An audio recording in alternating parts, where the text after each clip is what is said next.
Jananing Sarudang Deving Ramakrishnam Jagadgurum Padapadme Tvayo Sritva Pranamami Muhurmuhu Pranamami Muhurmuhu.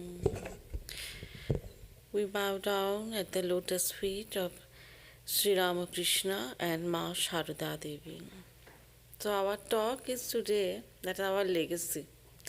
So this legacy, this word until say that 14th or 15th century, until then it was used, it's a legal term, that what you get for your, from the will, somebody write it that you will get that, and that is how, that's what they are leaving behind for you. That's the legacy. It was, and it was in the material perspective it was there. And then gradually, of course, the word, the language, everything changes over the time.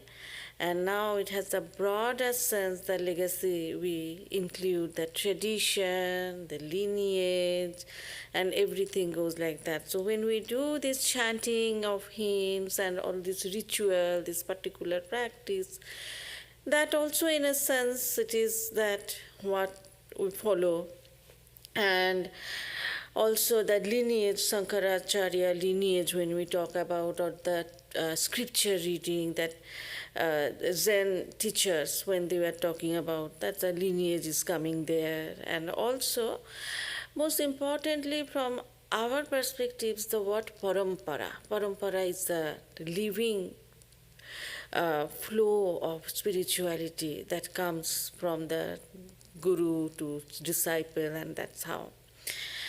So I would like to discuss from all this perspective like that, and also the word heritage and legacy, they are also, they are not opposite, but different direction of the flow of time.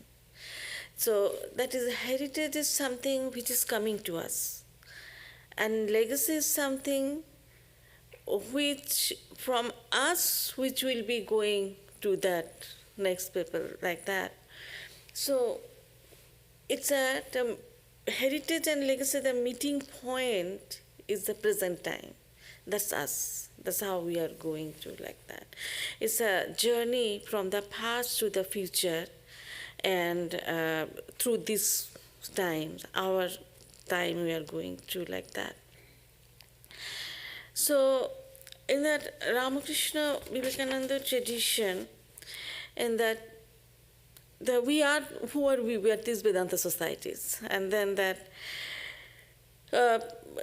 this, what is the legacy of this Vedanta society current is? What we can say like that, living the global philosophy with the terms like divinity of the soul, unity of religion, practical spirituality, all these things are associated with Vedanta society's lineage. And Swami Vivekananda, as we all know, that in 1893 he brought this Vedanta to the West, and since then only this harmony of religions, interfaith understanding, spiritual universalism started from that time itself. Before that, religion was something separate. We didn't see that universality before Swamiji pointed it out from the perspective of Vedanta. And then the foundation of the Vedanta movement and the synthesis of these 4 yogas, that's unique contribution of Swamiji. Only not the reading the scriptures, or not only that meditation and all these things. And of course that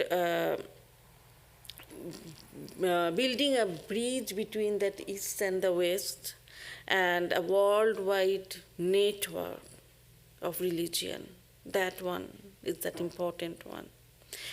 And another unique thing is the service as a spiritual practice. That was never heard of, that spiritual. Because charity was there, but from the service perspective. Now, we say like in India, it is more, but that is the material need we are serving. But Vedanta societies here are serving what the spiritual need. Any service is service when you are helping people out, when our devotees are talking to devotees and so listening to them, not even talking, listening. Your ears are so important. The devotees come, they want really someone to hear them. So that service, one devotee offering devotee, that's a background is that Vedanta society. That's a teaching of Vedanta. And that through all this, most importantly, that we are preserving a living tradition, what I said, parampara, guru-disciple relationship. So I'm not going to say really anything new, just I will remind myself that Sri Ramakrishna's intense sadhana, Swamiji's message, what he brought here, and that early days and the present day sadhana, and that's our legacy at this present time, that one only. So, that if I really say that what is that legacy of that time, these Vedanta societies, then I would say that it is that renunciation. And renunciation is not the mere renunciation, it's a renunciation and love. That's most important thing. Renunciation through love. And renunciation as that form of love. That's that idea. Then what is renunciation? If we want to define that word, it's not just mere giving up. We know that. Like that again and again we hear in the classes that if it is just giving up, then the homeless person who cannot pay the house rent or the taxes for the mortgage or like that, then that's a get renunciate. No.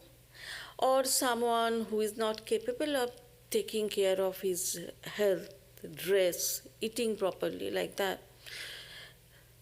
That's a great renunciation, but that's not. So Sri Ramakrishna defined renunciation very precisely. That the Bengali I first say, Vishaye virag, Ishware anurag. Vishay means the material and all these things, virag. So detachment from this worldly attitude, and not only that, that's a halfway. Ishware anurag, love to God. So, they detach the heart from the world and attach it to God. Then it will be, when you complete this full circle, then we can call ourselves the renunciate. Otherwise we can't.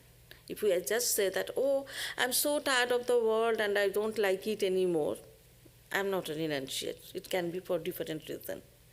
But I detach myself from the objects and sense objects especially, and then I have developed a deep devotion to God, then only I get the right to tell myself a renunciate. Until then, no. So when we are talking about Swami Vivekananda, so this renunciate, that concept of the renunciation, it came with Swamiji to us. And when we think of Swamiji, the first thing comes to our mind is this Ramakrishna order, this mutt and this mission, his work, this twin organization of renunciates. So what is an organization? That's also the thing.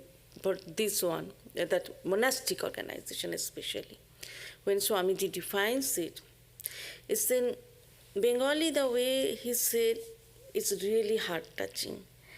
But I have to translate it only. So what he said actually, that Ottalika means that mansion. Ottalika mot hoy na. You don't get a monastery in a mansion. Boibhaveo noy. Boibhav means splendor. you don't get a monastery in splendor. Where do you get it then? He is answering, বিরক্ত তপনিষ্ঠ সন্ন্যাসী জীবন যথায় প্রকাশ পায় তাহাই প্রকৃত মঠ. বিরক্ত, that means a monastery is not built in a mansion, nor in a splendor. The true monastery is where the life of detached, ascetic, renunciate is manifested. That's the right type of mode. So the life of detached, ascetic, renunciate is manifested. There, we don't need a building, because wherever we think like that, first we have to acquire a house, then we have to collect the fund, then, no, but Swamiji's definition at least is not saying like that. It's saying like that when you develop the love for God and you stay together, detached from the sense object, where your renunciation is manifested, there you develop a mott, a monastic organization. And now this detachment is born from the love for a higher ideal. That love which is joy. And with joy, that joy we define in Upanishad, that all these are coming from the bliss. They are sustained in bliss and they are merging in bliss. That bliss, that joy, the joy of renunciation. Now it was founded from the king of renunciate. Who is that? Tyagish, not king, the god of gods of renunciate, Tyagishwara, Sri Ramakrishna, right? We define. And then during the second week of January in 1886, he distributed ochre clothes to his direct disciples and the Rudraksha beads. And that time it was not recognized as a foundation of the mott or the monastic organization, but the seed was there. Now, if the first pillar is renunciation, the parallel one to hold that one, another one, is the love. That's what I'm telling. And for that, his disciples he gave ochre cloth, and for love, who he left behind? Mother. That his Shakti, her love, his love to bind everyone. Through her love only, he tied all the disciples together for this organization. And then, next comes Swamiji. So Sri Ramakrishna gave all the instructions to Swamiji, saying that what? That how to guide these new disciples, new organization, all the instructions and everything. But he didn't stop there by giving only instruction. He transferred his power also. He gave instruction and he made capable Swamiji to work for that. All these things Sri Ramakrishna did. And after finishing all the instruction, what he said, it's been Bengali, I can say again and again, I'm mentioning all this one. He said that you love them very much. ওদের খুব ভালোবাসবি, খুব ভালোবাসবি. খুব means a superlative. Love them very much. It's not only guide them, give them instruction, do them, but love them. So Swamiji, every time going for austerity and this pilgrimage and anywhere, any brother disciple is sick, Swamiji is coming back to give support. Any trouble is there, Swamiji is there. Ma is suffering in Kamarpukur after Thakur passed away from all this poverty and all this. Swamiji is there, made the fund, how to support Ma and all this. Always that love, always there. And then finally, Thakur Ma Swamiji, and then what also he did, that 1886, I said second week of January, he gave Rudraksha bead. But at the same time, 1st January, what he did, he became that wish-fulfilling tree. Wish fulfilling tree for whom? For the householder disciples. So, they are so important for this organization. That day, no monastic disciple came to Sri Ramakrishna. He blessed profusely to all of these disciples. And then what he said, that one time in Kashipur Garden House, when he was there, sometimes some confrontation came because the householder disciples are giving money and they wanted to check whether it is well spent or not. And these are the young group of people, they may not be able to always meet their expectation. Naturally, this kind of thing. But Sri Ramakrishna made it all well. He just made them together, and then what it happened actually, that organization became that combination of both monastic and householder disciple with respectable distance with each other. And this organization has two wings. A bird cannot fly with one wing. So two wings are, one is that householder devotees, another is the monastic devotees. So disciples together. And anyway, after this organization was formed, the renunciation and the ideology, everything was pretty much late. And then Swamiji came to the West. And Swamiji came to the West, Sri Ramakrishna didn't, right? But Sri Ramakrishna described a vision to Holy Mother when he was in Dakshineshwar. So very nicely he said like that to Mother, I was in the land of the white people. Their skin is white, their hearts are white, and they are simple and sincere. It is a very beautiful country. I think I shall go there. Sri Ramakrishna wanted to come. I think I shall go there. And if he wants to come, who can stop him to come? So he came in 5 ways. Chaitanananda told this one. Not in 4 ways actually. He came through this samadhi, of course, in his vision. He came first. He came through his 5 monastic disciples. Who are they? Vivekananda, of course. Abhedananda came. Sharadananda came. And Trigunatita and Turiyananda and Trigunatitananda. So 5 disciples, through 5 of his children, he came here. He came here to the next generation monks who were mainly the instrumental and the founder head of all these Vedanta societies. So he came to these Vedanta societies, and of course, the most importantly, he came through literature. All this Ramakrishna, Vivekananda, Vedanta and literature, Sri Ramakrishna is here. So the literature, his disciples, his ideology, and this Vedanta society, Sri Ramakrishna came here. He is here. So then Westerners, they went with Swamiji, of course, to India, and then Nivedita's contribution, we know, Sister Nivedita. In March 17, today is on March 19, March 17, 1898, Sarah Bull and Joe MacLeod, Sister Nivedita, they all went to North Calcutta to see Mother.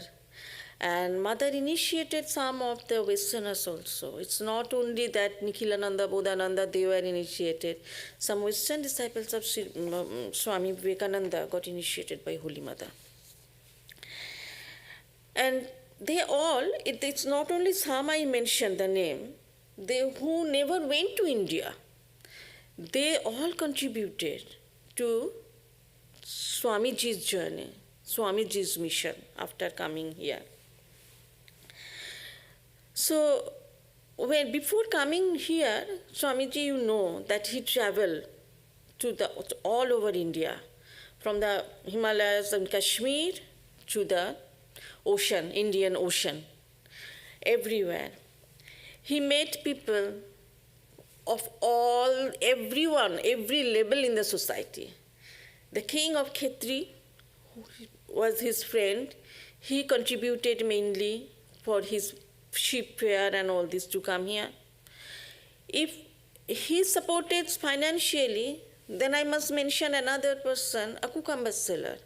He was a very poor cucumber seller. When Swamiji was traveling one day, he didn't have any money or anything. He's walking on his feet, and then he was almost senseless, hungry, thirsty. This cucumber seller fed him some cucumbers only.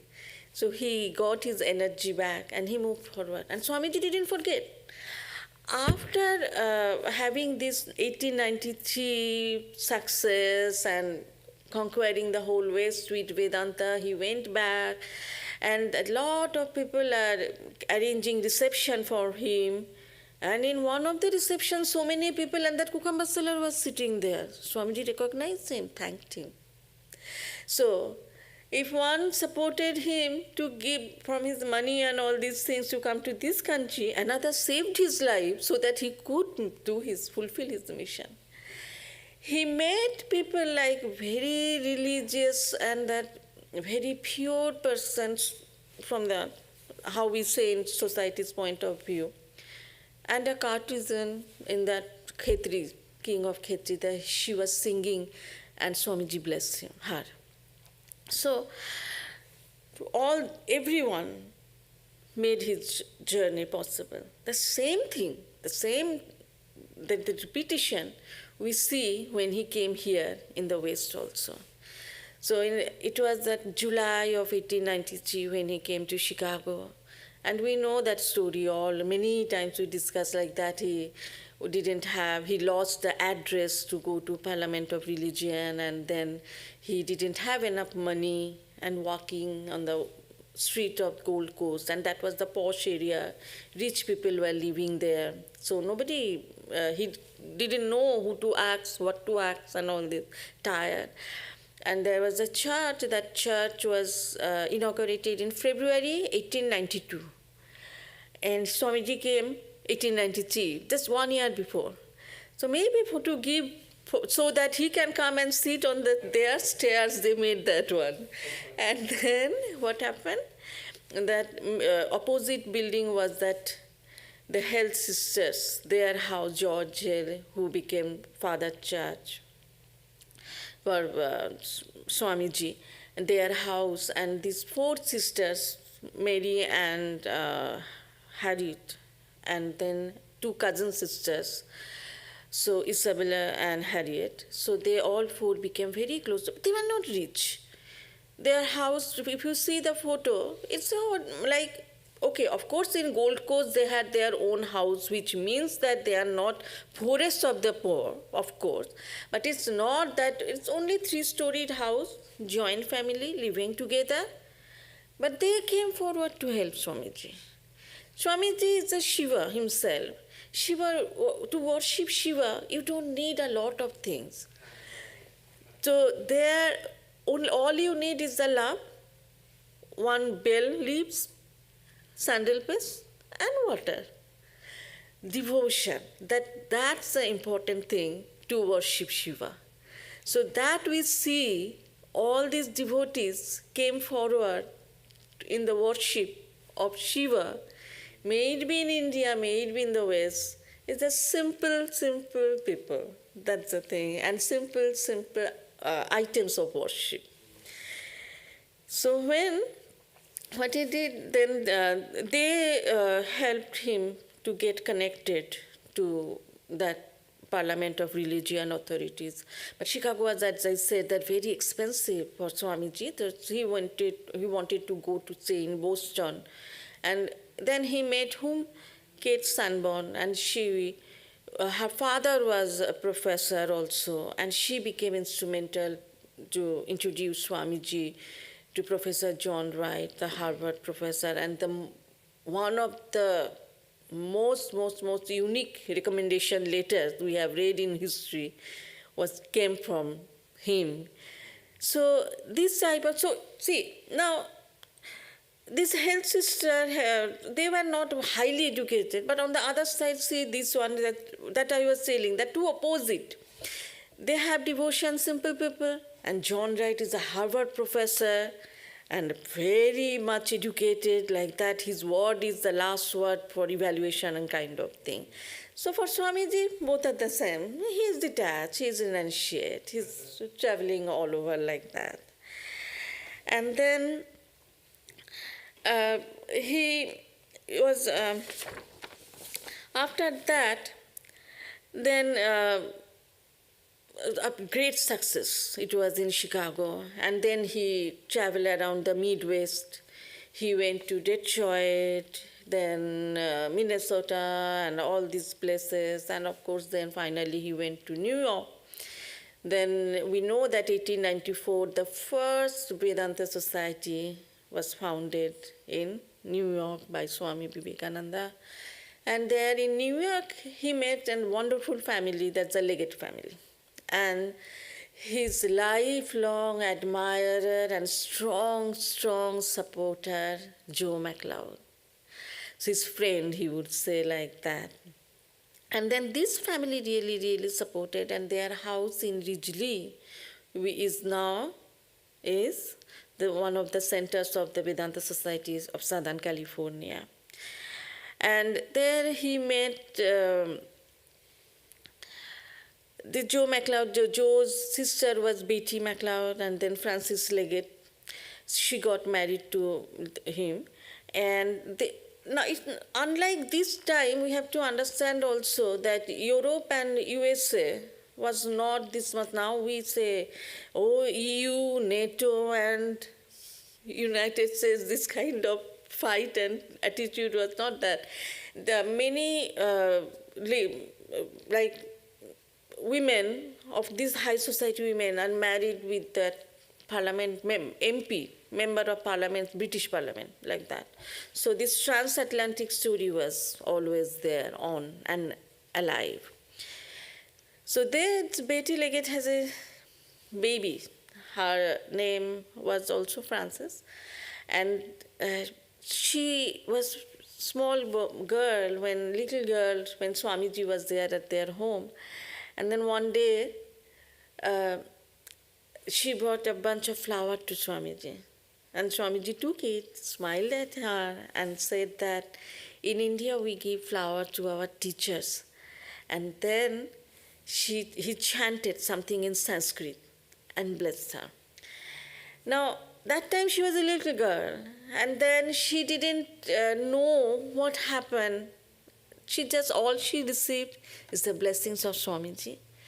And then when she was about 12 or something, her father passed away, and it was not very smooth life. She got married to one member of parliament, British parliament. She went to Europe, and then all this time, it was not in life connection with Vedanta Society, or not very strong connection. Of course they had that, but not the strong connection with Vedanta Society or Ramakrishna order or the later day monks or anything.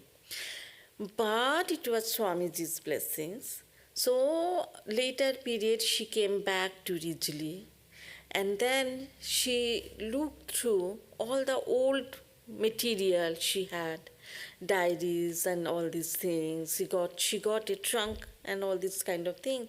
And then she went through it, and all the past things came out to her mind. And then she wrote a wonderful book. That one is Late and Soon, The Transatlantic Story of Marriage. And it's a huge contribution in the history of Vedanta Society. Because otherwise, Swamiji's Ridgely days, we wouldn't know that much. From her book, a lot of material came. So that's why I said that Sri Ramakrishna came through the literature.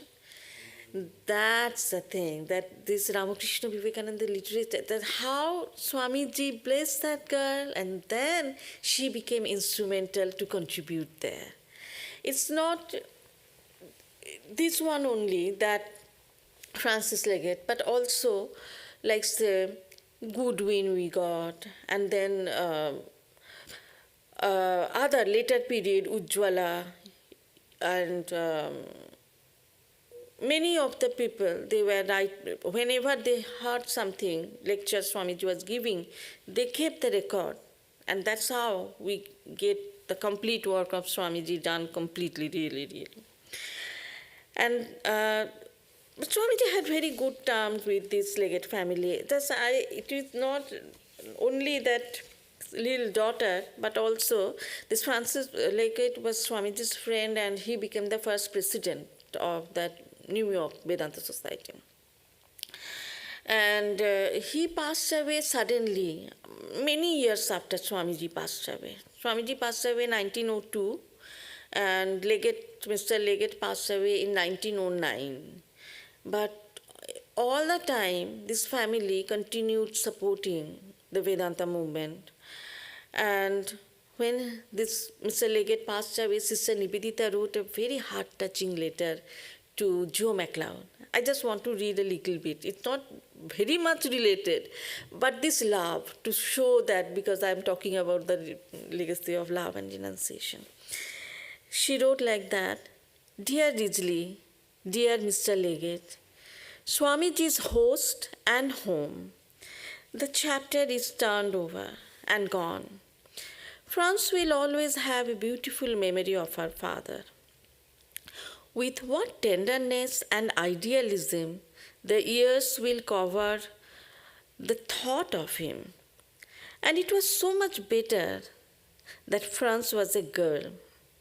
She will do far more to her father's name and memory as a woman than she could have done as a man. Though once upon a time it might not have seemed so. Dear, dear Mr. Legate, how hospitable he was, and so affectionately kind. And he did love Swamiji, you dear, with a great, great love that will not fail. He will be his through life after life. You brought him to that, and how faithfully Lady Betty cemented and added to every great thing in his life. So very nicely Sister Nivedita said. So now with this Legate family, the connection continued, especially with Joe MacLeod. And then when the second time when Swamiji came to this country also, he was staying there in Ridgely. And that time, they were like another brothers, sisters, many brothers and sisters were there. One of them was here in Los Angeles, and he was sick. And then Joel MacLeod has to come to take care of his brother. And that time Swamiji is in Ridgely, so Swamiji said that, okay, because you are going to Los Angeles, you go and arrange classes and I will come. So then this was Swamiji's second visit to the US and first visit to the Los Angeles. So he came in here in December 3, 1899. That train stopped there near Pasadena Depot.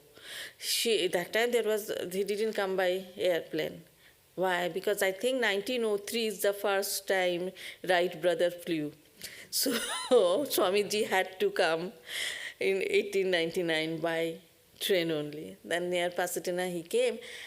And amazingly, before that when Joe came, she went to Mrs. Blodgett where her brother was staying and suffering from tuberculosis probably. And then there she found that big photo of Swamiji of 1893, Chicago, posed like that, because Mrs. Blodgett was present there in that Parliament of Religion program.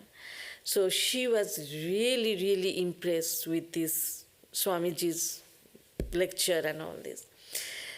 So then Swamiji again became the glue to make this friendship between Joe MacLeod and Roxy Blodgett. They organized lectures and all this, and then Swamiji came and gave some talks in Los Angeles, stayed with Mrs. Blodgett, and then he moved to another house, and that was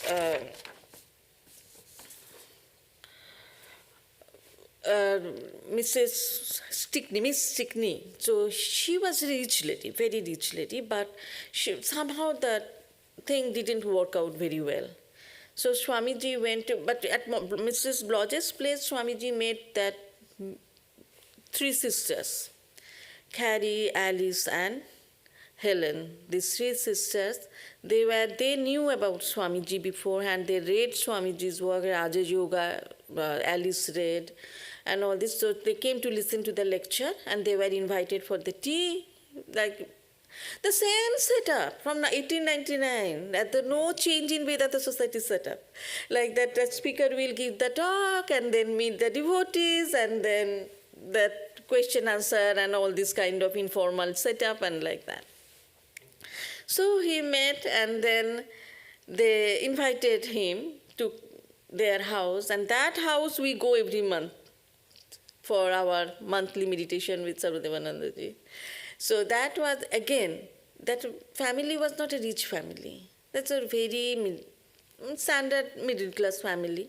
And I don't know, I'm not sure whether they had their carriage, even personal carriage at home, because what I read that they would come by train, or they would rent a carriage to come to downtown LA to listen to Swamiji. If they had their own carriage, then they wouldn't do so, probably. I'm not sure. So, and that house was not their own house also. That was the rented house.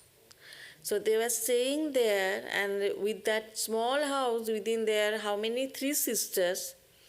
And then one was separated from her husband. One was a widow. The mother of the house was dead by then when Swamiji came. 2 years before that, the mother of the house passed away. So the elder sister, Carrie, was taking care of, was the kind of mother of the house. And father was there. The only earning member was William, and not very big business or work he was doing. And in his office, the youngest sister, she was still unmarried, she was helping. So, Carrie and her son, Rav, and Alice and her daughter, Dorothy, 4 of them, and Helen, another sister, 3rd sister, brother, 5, and father, 6, with all these so many people, 4 and 3, 7, and all this, Swamiji became the 8th one in that small house. And he stayed there but he never complained with American culture. And we remember also that time there was no electricity, like for commercial use, and also that running hot water kind of thing, no. And also because there is no electricity, you don't have in every room kind of heating system, maybe the fireplace. But you remember that in that house we have only one central fireplace where we take food, that living room. But in Swamiji's room there is nothing like that. There was nothing like that. So, of course, California, we don't get that much, Southern California especially, that much cold like Chicago Swamiji had to face. But still it was that cold and that kind of inconvenience which if we see from this time, it was there. But he didn't complain because of their sincerity. What Thakur said, Sri Ramakrishna said, their heart is white and sincere, simple.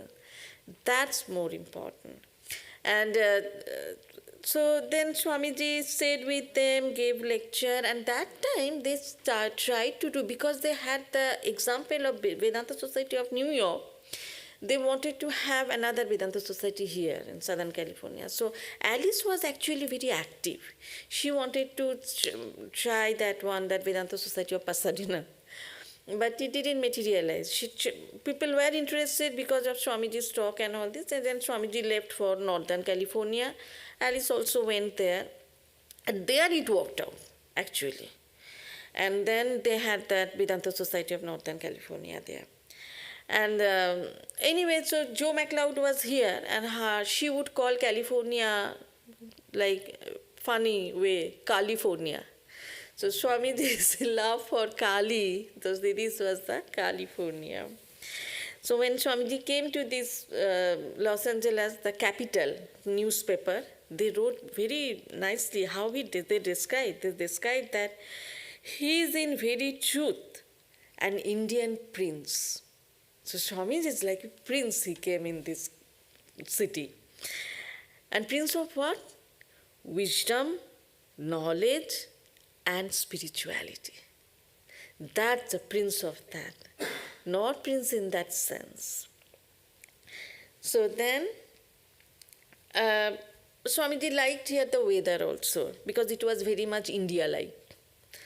And also that the 1899, 3rd December he came. So we can think like that, 1st January 1900.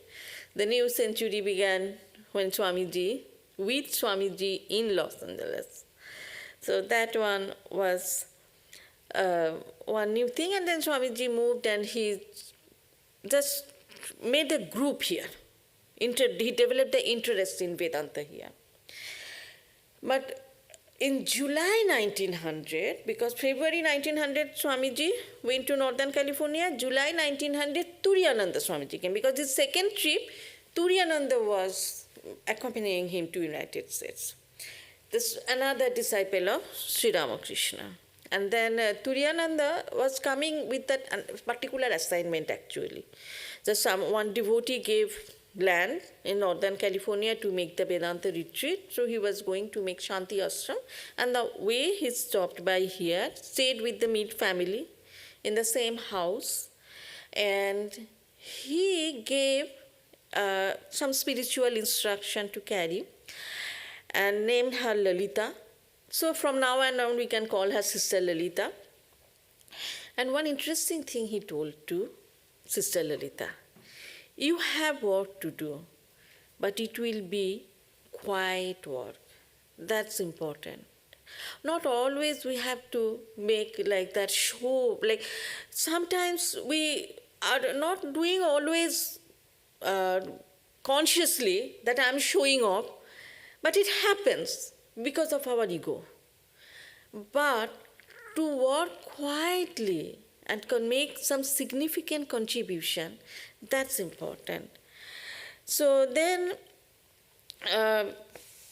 after that, Pasadena, then Turiyanandaji tried to make that group and Vedanta study circle, Vedanta society, but he didn't stay here long neither, and also he had to go to Northern California for that particular mission. So he could not also do. So he left for India for good in 1900, and then, no, not 1900. He came in 1900. He left for India in 1902. And on the way, we know that story. He heard that Swamiji left his body and all this, and he never came back, Swami Turiyananda, to this country. 1903, Trigunatitananda came. And Trigunatitananda really, really tried to make the Vedanta society here. He was continuously coming from Northern California. And remember, it was not that easy, because these highways and all these things were not there. So it took real time to travel. Travel time was very long to come from Northern California. But because these Swamiji's disciples are here, so he really wanted to make a group, Vedanta society here. And when he would come, he would stay for a week or sometimes 2-3 weeks and then try to work. But he had to go back because he's in charge of Vedanta society in San Francisco. So then they were thinking of having someone from India. But that time, like unbelievably poor Vedanta society in Los Angeles, because majority of them were the widow elderly ladies, like say Lalita. She didn't have any support. They were the middle class family. How can they get someone from India spending that much money, the passage fare and all these things?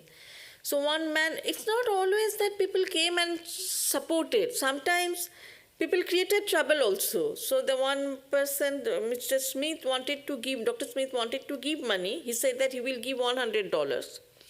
But the condition is he read one article by some Swami called Sachidananda too, because Swami Vivekananda, when he was traveling, he assumed the name one Sachidananda. So that person, that another later Swami, Sachidananda too, he would call himself. So this man in the Vedanta group who wanted to pay that $100, $100 was very big money that time, of course. And he said that if you get him only, then I will pay. If you don't bring him, I am not going to pay. So Tigrunathityanandaji gave up like that, what to do. So he came, but he came around 1904 or 5, and then he started to work. For 5 years he worked, but the complaints were going to Tigrunathityanandaji that things are not running well in Los Angeles. So Tigrunathityanandaji tried to come and glue it, but it didn't work out. And because his work line was very different from Tigrunathita work line. So naturally, from the headquarters, he was asked to go back to India, and then Sachidananda too went back. So that his chapter for around 1912. 1910, they asked him to come back. By 1912, he went back. So 1911, that is very important. With this turmoil kind of thing, Tigrunathityananda is coming, helping. And it's not only that, how spiritually, like say, rule is there to run the center, but at the same time, spiritual development. So he said that on January, when it is recorded, on January 12, 1911, Swami Tigrunathita returned to the Southland and intensively recognized the Vedanta Society in Los Angeles. And Swami Tigrunathita wanted to provide a stable ground on which, remember this is January 12. January 12 is Swami Vivekananda's birthday, right? January 12 we always celebrate. So in 1911. So he wanted to provide a stable ground on which the base of the Vedanta Society will be. And so he drew up a set of 75 rules and regulations governing Vedanta centers.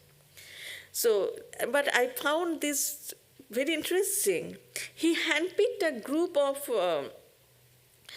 11 mothers and fathers to establish a small Vedanta group throughout the Southern California. They would act as a subordinate capacity, resembling deaconess and deacons in some Christian tradition. The mothers and fathers were to practice that. See, this is important. We come and we always say big things, but it's for people who are listening, not for me, like that kind of thing. But it's not. They said that these mothers and fathers were to practice these rules, these moral principles in their own lives before teaching them to others. That is important. So what is, for example, one rule was, do all religious works of love just for the sake of God and truth, not for name. And so you are doing this religion for love and for sake of God. So first, these mothers and fathers, they have to follow, they have to demonstrate, they have to do it in their own life. And then they get the right to say it to others. Not just say it to others and not to do in another one, another rate. If you wish to find fault with anyone, it would be better if you do so with yourself first. And then you say that. So those 75 rules and regulations to run the Vedanta Center, Swami Tigrunathita said. And then weekly classes would be held at each local Vedanta Center to interest more people in the teachings. And these mothers and fathers were to meet monthly to read, meditate, sing, pray, and discuss. The way we do now here also, the same thing. Then eventually, of course, because he traveled from San Francisco and then he went back there. So it was the story of 1911, and then Tigrunathityananda was supporting until his death, but in January 1915, he passed away. Trigunatitanandaji. So when he passed away, then what happened? After that, Swami Abhedananda, he was traveling. He always, throughout the United States, he would travel, and everywhere he would try to spread the message of Swamiji and Vedanta. So he also came here, and then of course he stayed with them, his sisters and all these. And he came before also, when that Sachidananda too was there. That time also he came for a short visit, and now he came again. And he had some New York disciples of him who was living in Long Beach. So they wanted to have a Vedanta society in Long Beach. So from Los Angeles to Long Beach, and these groups are there, so they are trying everywhere. And one time, Abhedanandaji celebrated Swamiji's birthday here in Los Angeles with the Vedanta Society people, devotees, and like that. And then 1921, Abhedanandaji left for India for good. So all these direct disciples, that Sri Ramakrishna came, how? With this another one direct disciple, this period is off. So 1921.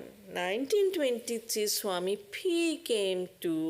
Prabhavanandaji came to the United States to assist as assistant of San Francisco Center.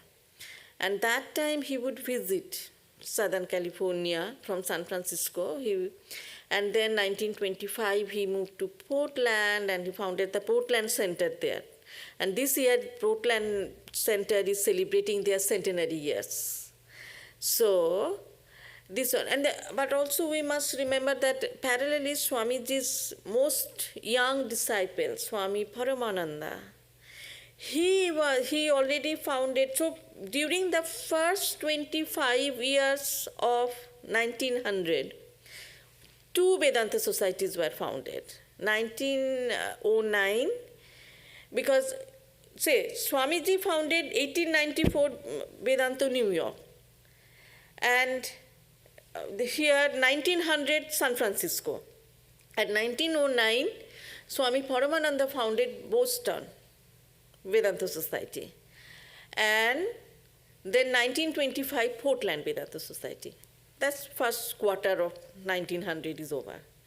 So this is the next generation monk, founder head, that tradition started. And Paramananda already founded 1909 Vedanta Society in Boston. Now he came to Los Angeles, and because he also visited and he heard the interest of people.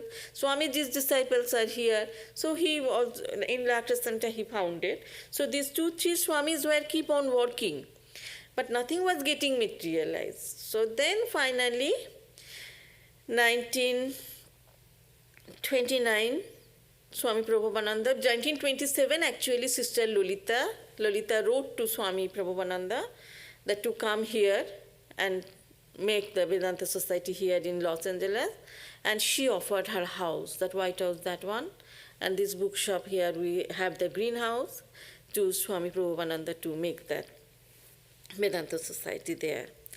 And he came in 1929, and the first engagement, his first engagement was on 23rd February 1930.